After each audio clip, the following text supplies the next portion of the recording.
What's up, everybody? Welcome into our first ever Watchalong show. Maybe second ever. I don't know, Tom, where we count all the things we've done as we go along. It is the MLS playoffs. David Goss and Tom Bogert with you here. And one of our favorites, Michele Giannone, decided to come hang out because, it's like 2 p.m. on the West Coast, and you figured there was nothing better to do on a gorgeous San Diego day than to come watch soccer with us? Yeah, I mean, 75 degrees, sunny outside. What's better than being inside watching soccer, right? I hadn't really put the time part together until I just thought about it. And then I was like, oh, man. Because I was like stoked that this game was not like a 9:30 p.m. local, like Eastern game. Yeah. And now I realize that means that you started watching in the middle of the afternoon on the West Coast. 4:30. 4:30 was 4:35 was the kickoff. Like sunny, beautiful outside. And I'm here just watching a wildcard MLS game. But wait. Tom! My dude, congratulations. Look at that beautiful face. Much. A married face. I'm so happy for you. Thank you very much. I appreciate you. Thanks for the invite. I'm really happy to be here. You guys are two of my favorites. Look at that beautiful faces. And but what's up with the Mets hat? Like, enough, right? I shaved my head like an hour ago and I looked like a newborn baby, so I needed to put something on, and it was the closest thing. But also, you can't kill my Mets. Do newborn babies come out looking angry? Yes. With mouthing curse words? Yeah, exactly. I looked like a queen's newborn baby was what I looked like. So, and you can't kill my Mets vibe, and you can't kill my Mets love. So I put it on. Close thing. Also, it's Knicks colors, which if you're watching right now, you can see Tom has his angry Knicks jersey on because they are getting decimated, which is why we're going to talk MLS and focus on MLS in all of this. Atlanta leading 2-1 right now against CF Montreal, or the Montreal Impact if you're Patrice Bernier and you have swag and you can say whatever you want and continue to call them that, which I think half the fans do anyway. Miracle goal for Montreal to pull it back to 2-1. Guzan drops the cross. Tom, we both picked Montreal to win this game. Do you feel bad about that right now? No. No, it's predictions. Yeah. I think wasn't thinking about that watching the game. I was thinking about it immediately the moment they scored and was like, yeah. And Cal Williams gave like Atlanta a little engine that could, with a $13 million engine in the middle of midfield for them. And I thought that was funny, but that's the reality for Atlanta right now. Michele, we were texting about this game earlier. Your prediction may have been even worse than me and Tom. You said Montreal by 3 was your prediction right as kickoff came. Yeah, I don't think it's going well. This is not the game that I was expecting, especially like seeing the first few minutes. Like Montreal was just playing beautifully, and I think our guy Kalen Carr was making the point at the broadcast was the game was still 0-0. Like, yeah, they're playing great, they're building up, they're being patient, but they're being too much. They have too much patience. They're being slow on the final third, and then again, we saw what the main issue has been with this team the whole season. That's what the minus 16 goal differential. They're terrible at marking their behinds. Especially when Edwards, it's nowhere to be found, and Atlanta, I mean, almost they had the 2-0. Lennon got the goal, and then they got that incredible miss. But I mean, Atlanta has, I don't think before the build-up play they had like 45 touches, 45 passes or something like that, 43, 45. Yeah, I was trying to count. Before that, I don't think they had 3 passes in a row. Like Miranchuk at that point, I don't think he touched the ball the whole game.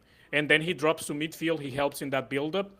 And Atlanta, I mean, they were just, we were talking about this. Montreal was slow on the build-up. Yeah, playing beautiful soccer, playing beautiful passes, but too slow, too sloppy, too patient. And Atlanta was just chilling. Yeah, just shoot from long distance. We have Guzan back there. No problem. It was all Saliba in the first half for Montreal, because what Caden Clark and Bryce Duke have done well is like pick up second balls and help stretch the field. And Atlanta decided, as you said, just sit in and let it all happen in front of them. And there's not a ton of movement. And so it was just Saliba trying to attack in that middle area. And then, as you said, it was Atlanta's like first chance to be in possession. Oh! Are you ahead of me? Oh, penalty. He called it? Wow. Okay. Oh, no. Did they call it just outside the box? I don't know about that. How can it be sir. outside of the box if you're calling the foul? I like how Brooks Lennon's complaining now. Like it's not Could a it not foul. be a foul Brooks, outside of the box? just take the free kick. Was it Saliba that hit that other free kick that Guzan had the diving save on in the top corner earlier? That looks like it's inside of the box to me. So It is on the That's inside. edge. Yeah, I think that's inside. If it's on the line, it's Pano. PK. And it's nice that he has the yellow cleats on. It makes it easy. I mean, was it enough contact? It's I mean, he already called the foul. I don't know that you can call the foul off. By the way, the chat saying it's a penalty. So Jeremy and Matthew in the chat say it's a penalty. I think it's a PK. I think it is too. It's on the line. Yeah. Right? I think this is a penalty. I think his back foot's inside the box when he gets fouled. Oh, Joseph. They have to be reviewing this, right? Like they have to send him to the monitor. Wow. Montreal made what? 3 subs in the 3 minutes before the goal. Oh, he's going to the Here monitor. we go. Yeah, it has to be. Once you've already called the foul, feels pretty clear that he's inside the box. So this game would go straight to penalties if tied, by the way. So we might be in for one here. Also, that whoever takes this penalty in run of play will then miss the first one in the shootout. Yeah, he's inside. Yeah, it's going to be Joseph. He's going to score both. Of course. Joseph did no celebration. Apparently, he winked at the sideline when he scored in Atlanta, but he did nothing this time. Well, no, he did the let's go. We need another goal. Let's go get the ball. Get the goal. Oh, that's what you thought he was doing. He wasn't doing the my former team respect. No, because he just kept running. Shout out to Andy Diosa for being a troll. Penalty. PK. Yeah. God damn it, Andy. Can I have a hot take? Take? I hate this. Like the referee announcing the play. I don't like it. Yeah. Just point to a PK. Yeah. Oh. Yeah, because they make so it happen so much slower by doing it that way. Like they wait and wait. So, yeah, enough going to a bar already. I mean, enough time wasting going to a bar already and then doing the theatrical. I don't mind doing the announcement to like make it clear to people inside the stadium, but do the direction first from hand so that you know. Right. Yeah, obviously it's Joseph. Is this going to be a 50-foot run-up or an 80-foot run-up? Jeremy Stanley in the chat. Whoever shoots this is going to give away the shootout approach. Yeah. Drawing the penalty ban from Montreal. 8th level. Good spin zone. I like that. Yeah, 8th level chest there. This is the beauty of this being a one-game knockout. It's almost like that's what playoffs could be. It makes it super dramatic in the one moment. You don't want to have 4 weeks of a best of 3. I just think it'll be really exciting. Regular season. At the 270 minutes in. Nice. Brad's doing all the time wasting to make this dramatic. How many PKs do you think Joseph's ever taken against Brad? 1,000. Yeah. No, I mean in practice though. Oh, in practice, I was gonna ask you, like, who has the advantage here, the goalkeeper or Joseph? I think the goalkeeper does. Yeah, because all the pressure's on the shooter. When the keeper does that, if you score, you should celebrate directly in his face. Oh! Like this, like that. I would do that. Oh my God! Wow! Yeah, do some more antics. Go get the ball out of the net. Let's go. Oh, I love that Joseph went into his face. Love that. Oh my God! Yeah, go. Keep walking outside of the goal. I'm gonna stand here. I'm gonna wait until whenever you're done doing your stupid antics, and I'm gonna put it in the top corner. Go get the ball. Thank you. Joseph is like heated too, as he should be. Boom. No. You want to play mind games? I'm gonna tell you to f yourself to your face. Joseph, I'm so happy for Joseph, man. That crazy. Me too, man. I love Joseph. I really do. No keeper is getting that. He had to get the mouthpiece out so he could yell. He's like, wait right there. I'm coming. Do you huddle in here if you're Montreal or you push for it? You go for it, bro. No, you go for it. Atlanta just parked the bus. Listen to these fans. I mean, Atlanta has no business. They had no business winning this game. This was literally what happened against Orlando.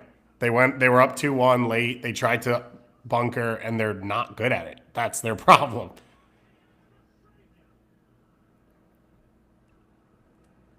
Nice. Matthew Duell in the chat says, push for it. I bet on them to win. Which I would assume a shootout is not. You don't get a victory. No, that's going to be a draw, man. Yeah, so that's. Tom's got the lines laid out in a poster behind him right now. He's like, no, not at all.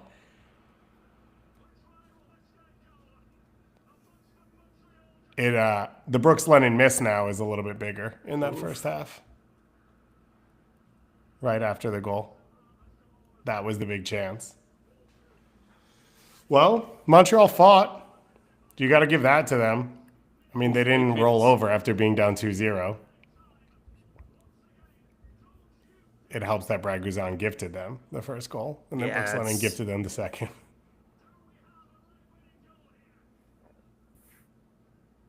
Yeah, of course it's plus 8 minutes.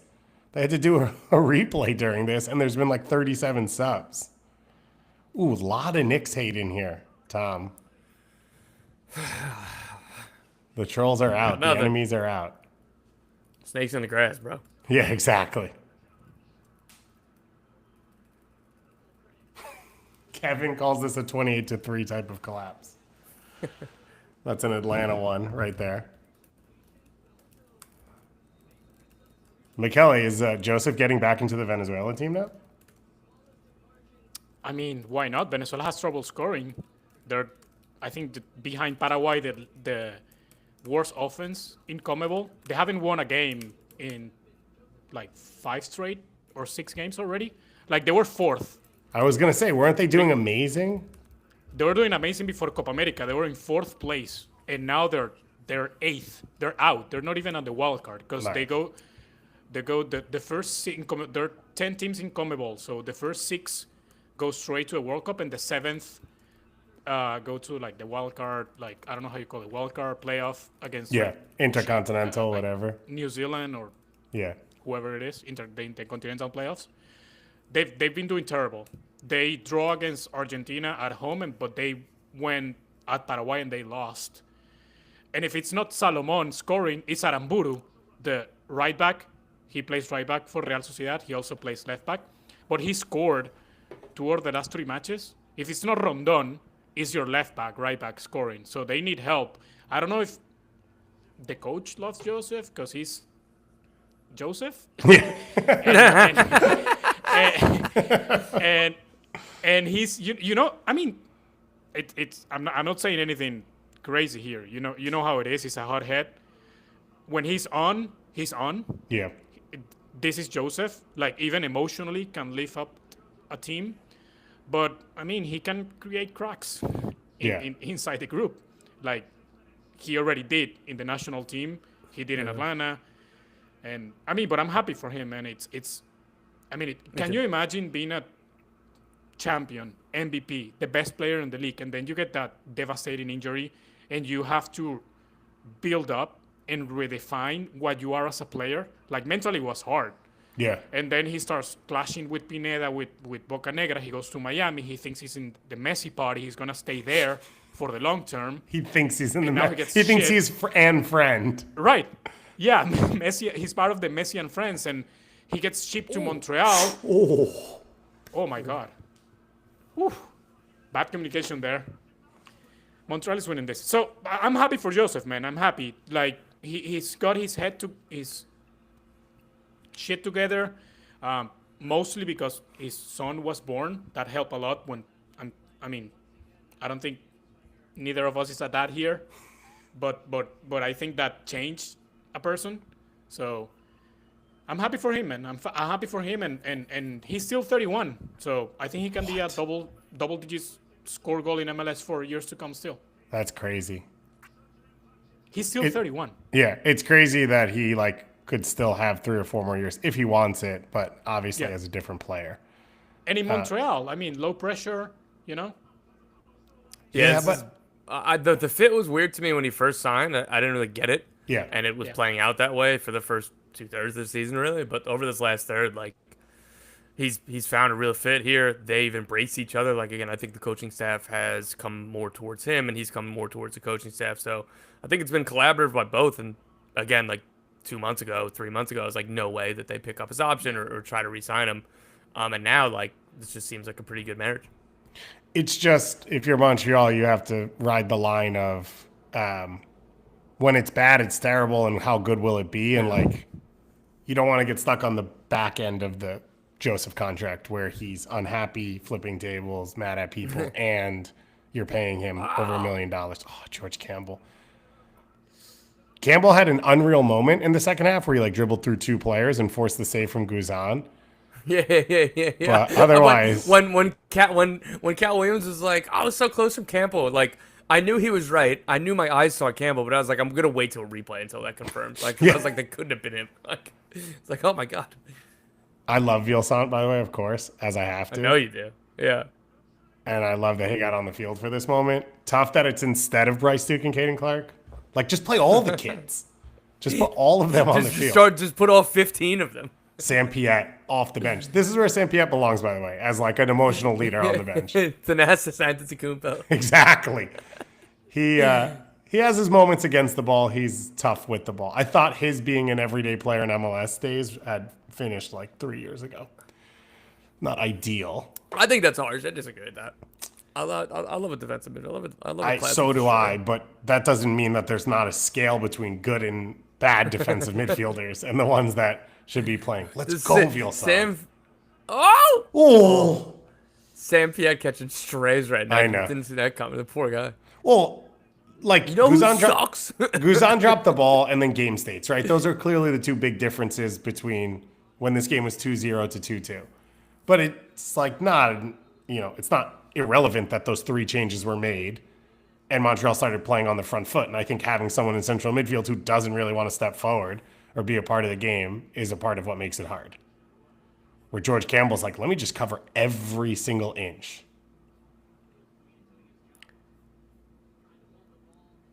And then fouls at the end because he got tired.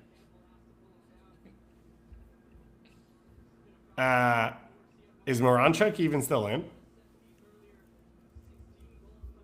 Does none of us know the answer to this? I think he's still in, yeah. Yeah, he's in. Like I was looking for him above, like on the ball. I was like, I don't remember him being subbed out. Like, still no, he wasn't. Yeah, he's in. Man, Tyler Wolf got subbed off after getting subbed on. That's brutal. And he played a delightful ball to who is it? Saba going through? Yeah. We're talking about this, David, with Miranchuk. I don't think Atlanta knows what player they got. For $13 million? I mean, we're talking about this, right? He's a playmaker, but he's not a 10. He's not your typical 10 that you find at MLS, which is still the league that... Yeah, the Evanders, the Reynosos of the world.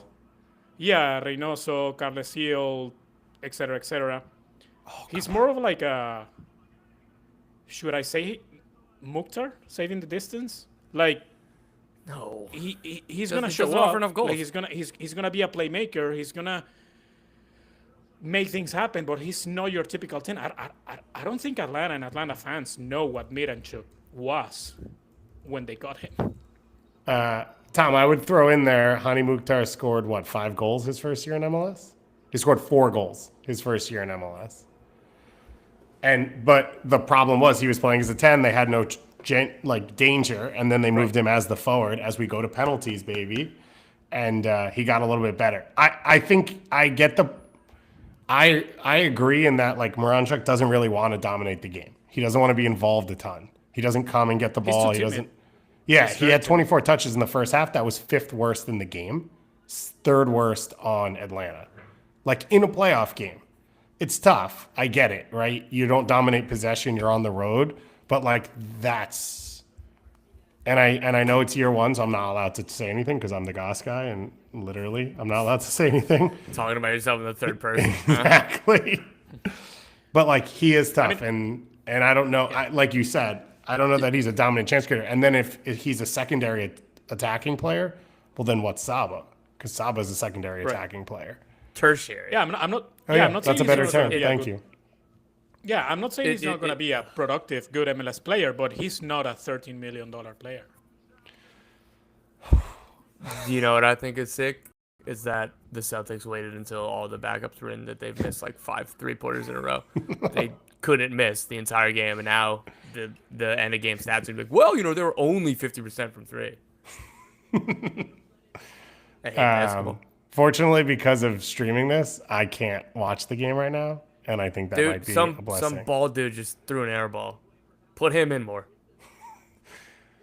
They're dead. So sorry. They've tied the single game record for 3 points made, and their last 7 shots have been threes, and they missed all of them now. Like, they're And how much clearly time trying to is get left? the record. 40 miserable seconds. Thank you for everyone who's being here. Thank you to everyone who keeps notifying me of the Knicks losing. I appreciate that. We are here for the shootout now. We're getting ready. You'd assume, all right, Dax has to take one at this point, right? This could be his last game ever. Well, I just don't equate those two things to be the same in a playoff game. Tom, who cares? Let him take a shot. But also, who else is taking one?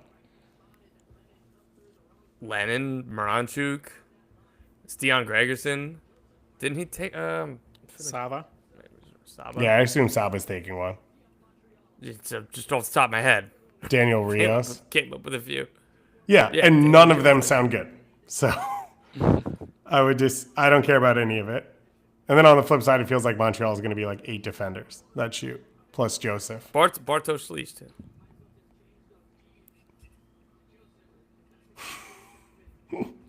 He's not Slisz. Nice. There you go. Maybe not.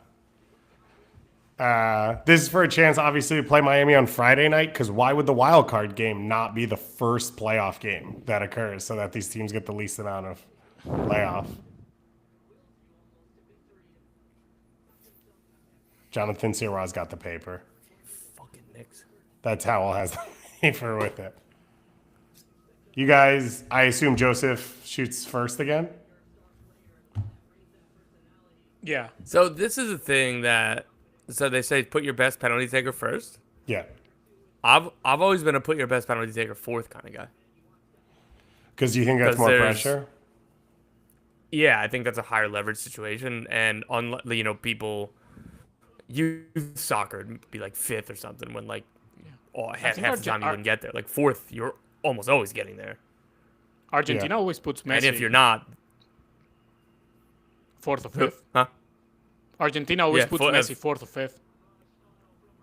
Yeah, fourth is what I do. Particularly, so a guy like Josef too, like in this, so the way that I would situate it is best penalty taker fourth, second best first, or like somebody with experience as well. I don't mind best shooter first. I don't love having someone who just shot shoot again like this. Yeah. Like I would let it breathe a little bit. In this situation, I agree with you in general, guys, but I think that Joseph's too fired up. Stand Wow, over him again. Went the exact same way. Same location. Now he wants a high five. Now he forgives Guzan. Guzan won't talk to him. Was he asking for the ball? Oh, he's the stare down. The stare down. I love it. No, I think he went over to give him a handshake, and Guzan wouldn't do it, and Josef followed him. Shake my hand, sir. Yeah. Shake my hand. All right, well, I was wrong. It worked. Joseph's a stud. Oh, who's shooting first? Who's shooting first? You have officially been invited to suck it. Let's go. Are you gonna be destroyed if he misses? No, You he's were definitely gonna going be to miss. I wasn't saying he was going to score. I was saying he deserved the chance. Quick Dax spin McCarty, zone, you one of the great coward. players in MLS Quick history. spin zone, you coward. Ooh. Turns out he was a PK phenom the whole Nice. time. 1-1. Brad and Sasha were stealing all his PK goals for years. Brad never took PKs. No, I know. It was Sasha. That was a good finish. Yeah. A lot of captain's energy in that. Shout out to Dax. Great career, Dude, one of great the most, person. He's gonna go.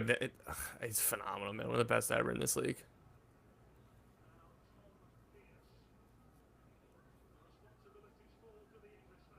He has a disgustingly good left foot. Tom Pierce lad. Yeah. Not sure if he can play soccer around that, but the foot is golden.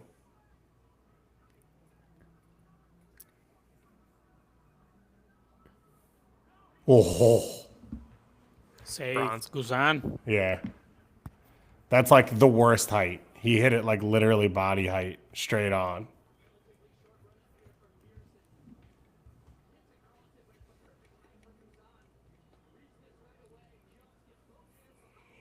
All right.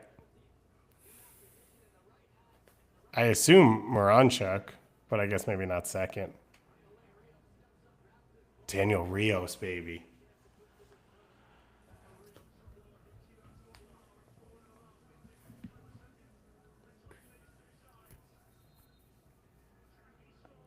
Feels like Rios could have been a good piece for a different team that was genuinely competitive this year.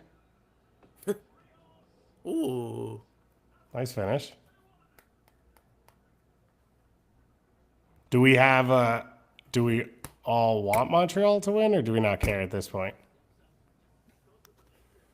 We're all journalists, Dave Goss. We don't have the For sure. You know what I mean? Yeah. Big The J. thing is that will it matter? Like I don't- I think that series. No. I mean that series is gonna be done on Yeah. Friday. Yeah, I don't So- think either so of these it's- teams have a chance. Andrew Knox said this in the chat. All this to get spanked by Messi. On the field, yes. Off the field, like there are legitimate financial implications to hosting a playoff game against Inter Miami and Lionel Messi. So, and Yeah. what's funny is that it's going to be one of these two bad teams, not Columbus, not Cincy, not Orlando, not the LA Galaxy. That will not get a LAFC, home game? right? Like against Yeah. it's like getting into the wild card game so you can play them in round one. Gets you the game. Ooh. Cold-blooded. He's gonna be special. Dude, yeah, there's already plenty of interest in him. The places you expect, championship, Ooh. Belgium, stuff like that. I gotta imagine an offer's coming this winter, and like that this won't be like the level that like Kone was. You think But that this is one that just makes sense. interesting?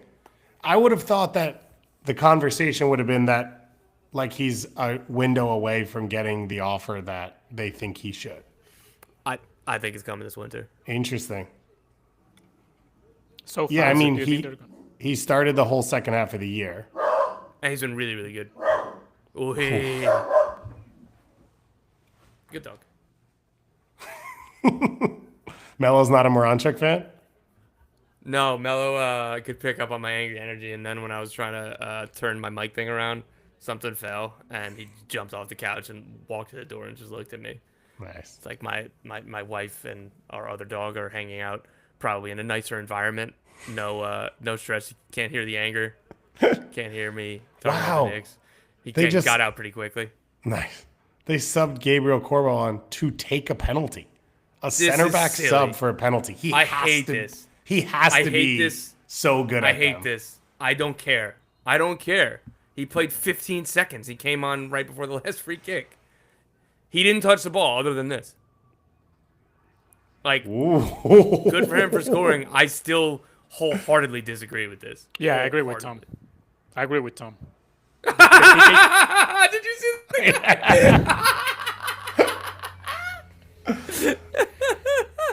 Dude, Montreal fans are unhinged. Hell yeah. Yeah. Dude, Guzan on goal reminds me of one of the funniest USMNT stories of revenge. I love this. What? For the Gold Cup 2023. Or there was a Gold Cup where Guzan was on the team as a third keeper because Atlanta was being Ooh. nice. Great kick. He was the third. Was that the 20 Gold I Cup think- when Horvath made the save, though? That was 21. No, the Horvath save was a Nations League in Denver. The PK against Guardado. Now, there's a Gold Cup where Atlanta was being like kind of difficult, like for the players for the U20 and the U23. Yeah. Yeah, yeah. and then Berhalter was, you know what? I'm gonna call Guzan, and you're not gonna have your starting keeper for 2 months. And Even though Guzan there was no sure. chance he was going to play. Of course. Yeah. And he was like, yeah, sitting on the bench, getting my per diem for a Nice. month and a half, chilling. My per diem. Whoa. Montreal's letting the kids shoot. And that call up got because another goalkeeper said no. I'm not gonna name names for it. Oh wow. All right, for the game here. Tom, I was gonna ask you about the Saliba Kone thing. Who do you think is gonna end up being the best player? Like Kone's cleared? Oh, I mean Kone. Saliba is so young, man. Yeah, and again, I don't want to take anything away from Saliba. Like these are two highly rated players, but Ismail Kone's hit another level that like if Saliba gets to that level, it's phenomenal. But like I still have Kone ahead of him.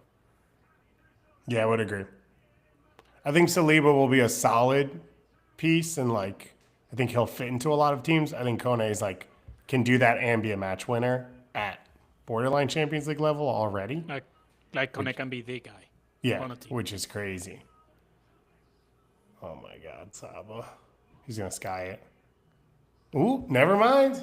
Oh wow. Oh, Atlanta goes perfect. now Guzan should Montreal. go celebrate in front Yeah, of Joseph. he should.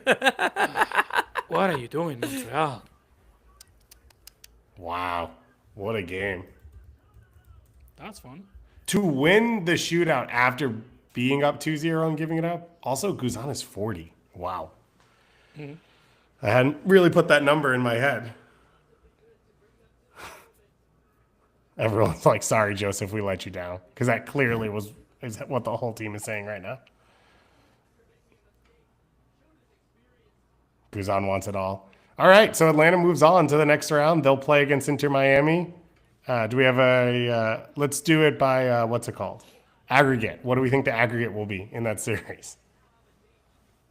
11-2? I'm guessing 11-2. I mean, clearly it's gonna be just 2 games, right? Yeah. Yeah, I was gonna say. I mean, last year Atlanta minus- beat Columbus in the second leg at home. It was a way different game, but they also had Thiago Almada. Yeah. Atlanta beat Miami. Was it twice this season? Or they did. Definitely did at least Yeah. once. Yeah. People are asking. go a Are they little the bit lower. favorites? I'll say like 6-1, 6-2. But I think Miami clears the series on the first game and then they chill the second one. I mean, Atlanta's going to sit. Do you feel strongly about that? About the best regular season team of all time versus a team with 40 points? Michele? I think so, yeah. I mean, the ideal plan for Miami it's like destroying Atlanta on the first game and then you don't have to even play Messi or Suarez on the turf, right? That's I will interesting. be I very didn't even consider interested it to that see way. what Tata does because Whoa, that would be my guess. Nice. Now they're best friends. that's beautiful. I like that. That's That pretty would nice. be my guess, Michele, except Tata always plays the guys. He like doesn't sit guys if they're healthy. Well, I mean, but if you can get like a 3-goal differential, I mean, on the first game, I mean, they don't have to start, just like, you know. Well, so here's one of the issues, though. So with the international break and the layoff, when is the second round? Let me find this right here. So the conference semifinals start on November 23rd. So if they were to win this in 2 games, you would end up in a spot where you're laid off from November 2nd to November 23rd. That's 21 Yeah. days. So but then the other way around that is international duty. Not the way around it, right? Yeah, But, like they'll Messi play. will be. Yeah. But not as Yeah. a team, not as a group. Right? No, I agree. But that's why like to Michele's point, when, like the idea of like maybe them not playing on turf, I was like, oh, it hadn't even kind of crossed my mind. Yeah. Yeah, I mean, you also are just trying to protect guys if you don't need to play them. But I think for Miami, there's like the other half of like you need to play together at some point to be able to get course. there. Also, it's going to be like 50, 60,000 people at Mercedes-Benz. It's going to be a crazy game, which is fun for us, and I'm into that. So Friday night's the opener of that series. For Montreal, let's put a bow on their season. Does this change anything, Tom, from what we said on Monday about sort of their ability to get in the postseason and start to sort of write or make a roadmap to go forward with? Yeah, I mean, Do we just lose, Tom? I think we lost Tom, yeah. All right. Michele, you want to take over for him? Can you not hear me? Now we can. Now we can, yes. You can't hear me? Yeah, Tom, now if we you can. throw the router at the wall, the internet tends If to... you take out the Knicks jersey, it works. No, so like, yeah, like obviously it would have been a better outcome if they won, but like I don't think it changes a ton. Like things look super bleak, maybe straight up, like kind of at the end, towards the end of the summer, when Caden Clark was coming in, Shaquille Marshall was coming in. The fact that Joseph has looked this way, most importantly, that Caden Clark has looked this way. Saliba again, I don't know if he's gonna be here or not, but like Shaquille Marshall, like several players took steps forward, and again, the biggest of which in terms of hope is Caden Clark. So I think that's all positive. It would have felt really, really bad if they got, smacked around here by Atlanta United in this wild card game. But again, like I don't think it changes much for me that they lost here. Yeah, Michele? Yeah, I mean, what I was listening to what you guys said on last episode, and just this frustration from this Montreal team, right, with the front office that needs to spend. Like I was hearing all the talk and hearing Caden Clark talking to one of the guys at MLS before the game, and he was like talking about how Montreal is so beautiful to play in, right? The culture, the fans, the stadium. Like Montreal doesn't have anything else but hockey and soccer, and this team deserves better. Like Montreal should be a giant on MLS, and you have the pieces. And what you were saying, Tom, at least give me one DP, one. We're asking for 3, just give me one. And I mean, I don't know if they sell Saliba, I mean, do you trust in this front office that they're gonna invest or reinvest the money? I don't Ownership, know. And it's Yeah. really frustrating. And you have a great coach. Like nobody was expecting that Montreal was gonna be here playing today, right? Especially like less than 3 months ago they were losing 5-0 and then 4-1. Yeah. So I mean, we thought that was done. Like the season is done, and then they made it here. So if this doesn't make like this finish of the season and this game doesn't make the front office like hopeful that they have something to build upon, I mean, when are you gonna do it? Like you already lost Wilfred Nancy. Are you gonna lose Courtois now? What is the cycle gonna end? Like this is the moment to like do something about it. Hopefully. Yeah, I would agree. And I think Montreal fans would be yelling right now saying they're not going to, and that's why we're annoyed, and that's why they're pissed. Yeah, like they didn't it was clear from the outside that Wilfred Nancy was probably going to leave, but it was crystal clear on the inside because he was ready to quit mid-season because of how upset he was about ownership and this stuff that happened there. Regardless, you knew that George Mihailovic and Ismail Kone were significantly likely to leave, and they did nothing that summer. They had a Wilfred Nancy team with several rising players, a guy like George Mihailovic, like good enough to really carry this team. They did nothing that summer. So like if they weren't going to push in, again, not all in, again, I'm just one DP, just one, just a transfer fee on one singular adult designated player, just one. Why would they do it this offseason? So like it's reached ambivalence for me, and like I'm not going to believe it until I see it. Yeah, that's where I sit right now, which is like the building blocks are there. There's enough of a structure there to say like if you drop 1 or 2 pieces in, it's good. If I was betting right now, I would say they start next year without those pieces. Like this is not a team that has shown a commitment and an ownership group. Pretty much that's what we're talking about to make it happen. On the flip side for Atlanta, there's no negative in playing more playoff games. There's no negative in getting momentum going the right way. Tom, you already the most recent reporting was Patrick Vieira was the front runner, right, for the coaching job with them? A finalist, yeah. A finalist. There's no Rob Valentino's not in this, right? No, I mean, you say the right things, right? Like they've said, yeah, he's under consideration. But I don't really know how he would go out and say publicly, oh yeah, no, he's got no chance. Just like unnecessarily mean. So that's what they're saying. For me, I don't think that there's a chance for Rob Valentino, but hey, maybe I'm wrong. Yeah.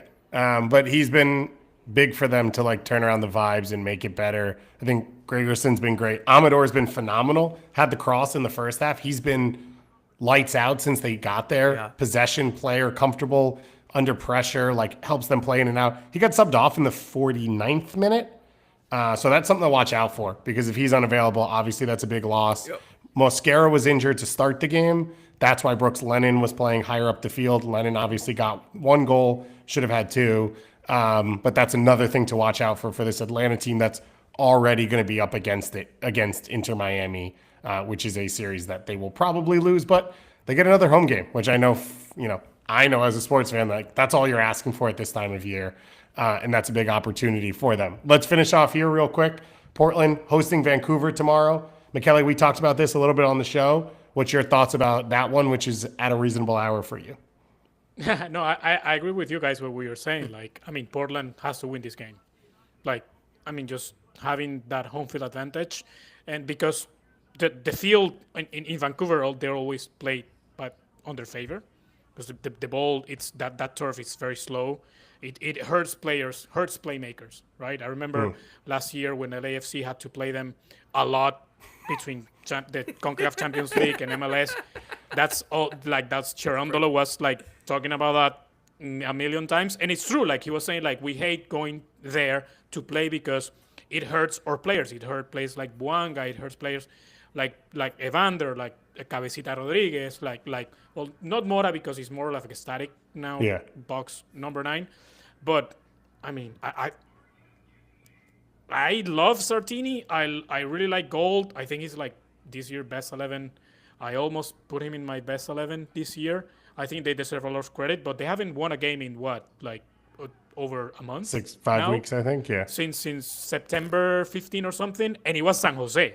So that doesn't even count as a win, I think. It was a minor league win. So and the other victory was against Austin, and that's after Leagues Cup. So the 2 wins that they've got after Leagues Cup is Austin and San Jose. Yikes. And now they have to go to Portland. I think Portland with the home field advantage, with the momentum, with Vancouver not playing great lately, I don't see how the Whitecaps can win this game. So the one thing I will say is 35 minutes into this game, you're like, this is how Vancouver's going to go win, right? They're going to sit into a deep block with the wing backs. They're going to get crosses in. They're going to hope to score off a set piece. Like that's everything Atlanta did in this game. That's the model. But Nathan Saliba at this point in his career and Bryce Duke and Caden Clark are not Evander and Jonathan Rodriguez. And my guess will be that Vancouver will get broken down and it will be the same atmosphere they're against and all of that. And I'd be surprised if they're able to hang on through it, even though the gaps will be open for them. And like there will be chances on the break and Portland will give up stupid opportunities and their fullbacks will get caught high up the field and all of that as well. Tom, any other thoughts for you on this game? No, you guys hit it all. Like again, I think that there's going to be chances both ways, but I do trust Portland to outscore Vancouver in this match.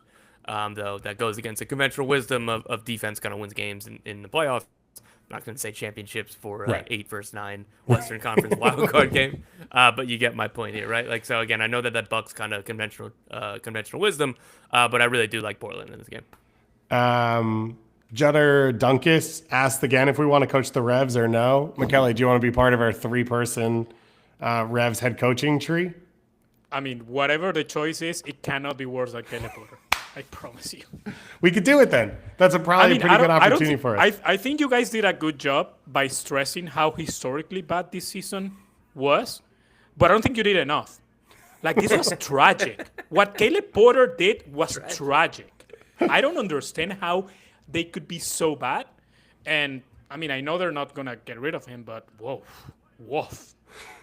Like, Douglas Reyes Cerron, who's a homie shout out, says 40-year-old Brad Guzan versus Inter Miami on Friday is going to look like the end of Old Yeller, the movie. Jesus Christ.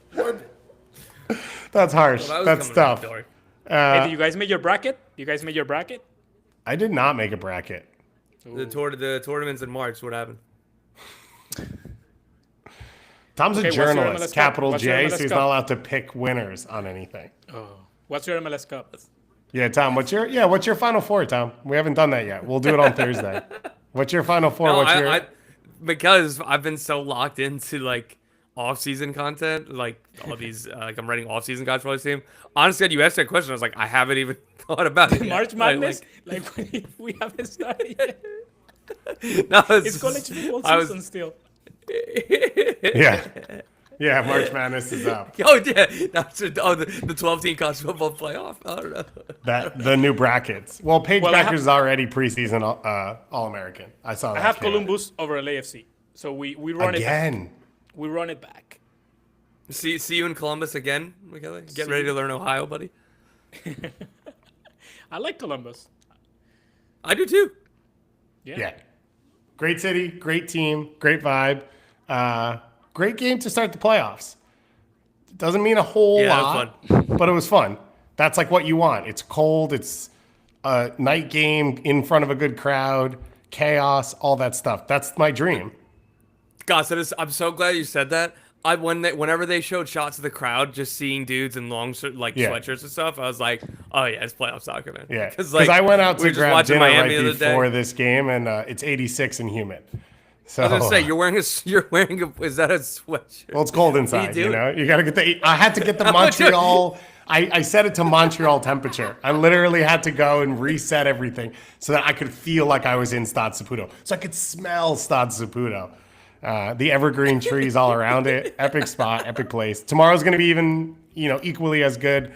We'll be back live Thursday, MLS coverage, me and Tom to do the show and get you prepped for all the series. At that point, Tom will have recognized the playoffs have begun, and we'll start to figure out who he thinks is going to progress as it goes along. And I'm going to be back tomorrow a little bit later in the afternoon with Jordan Angeli to do NWSL, some coaching openings, and talk a little U.S. Women's National Team as well. Michele, thank you for joining us. I appreciate it as always. Michele's a legend. No, thanks for the invite. I'm happy to see your beautiful faces. Let's do it again. And Tom, I don't know. I'll just see you later. I got nothing else to say to you. Fucking Nick. And on that note, we are out. Thank you all for watching. Thank you all for tuning in. Thank you for everyone in the chat. And we'll talk to you all again very, very soon.